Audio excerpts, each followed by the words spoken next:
अमरावती शहराच्या ऐतिहासिक परकोटावर आज स्वातंत्र्य दिनाचा उत्साह आणि देशभक्तीचा अभूतपूर्व जल्लोष पाहायला मिळालाय। स्वातंत्र्य दिनाच्या पूर्वसंध्येला आकर्षक रोषणाईने दुल्हनप्रमाणे सजलेला परकोट आज सकाळी तिरंग्याच्या अभिमानाने उजळून निघाला।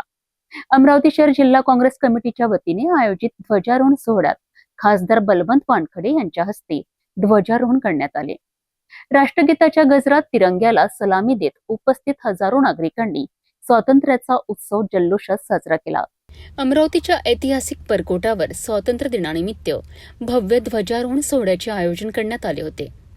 स्वातंत्र्य दिनाच्या पूर्वसंध्येला संपूर्ण परकोट आकर्षक विद्युत रोषणाईने सजविण्यात आला होता।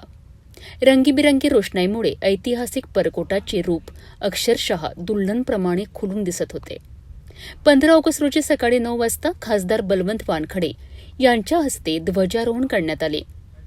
यावेळी राष्ट्रगीताच्या गजरात तिरंग्याला मानवंदना देण्यात आली आणि भारत माता की जयच्या घोषणांनी संपूर्ण परिसर दुमदुमून गेला।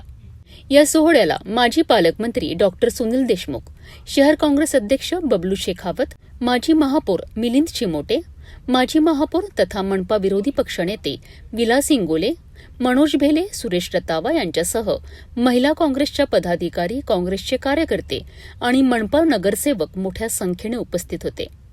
विशेष म्हणजे या ऐतिहासिक सोहळ्याला हजारो नागरिकांनी उपस्थिती लावत देशभक्तीचा उत्साह अनुभवला।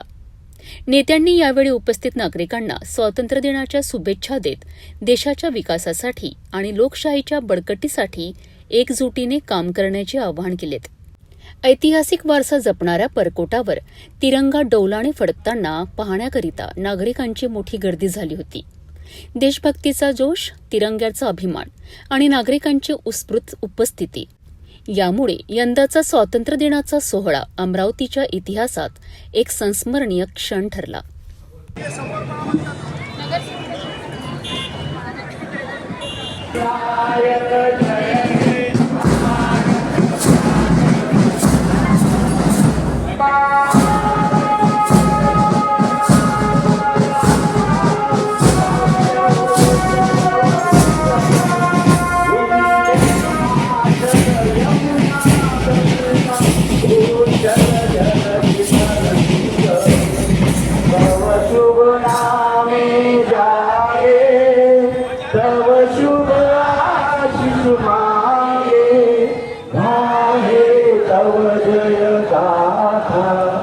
जनगण मंगलदायक जय हे भारत भाग्य विधाता जय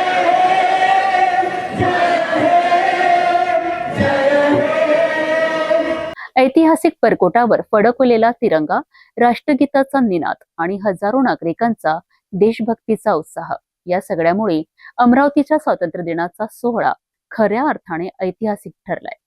परकोटाची भव्य रोषणाई आणि नागरिकांचा उत्स्फूर्त सहभाग यामुळे अमरावतीच्या स्वातंत्र्य दिन सोहळ्याला एक वेगळीच झळाळी मिळाली।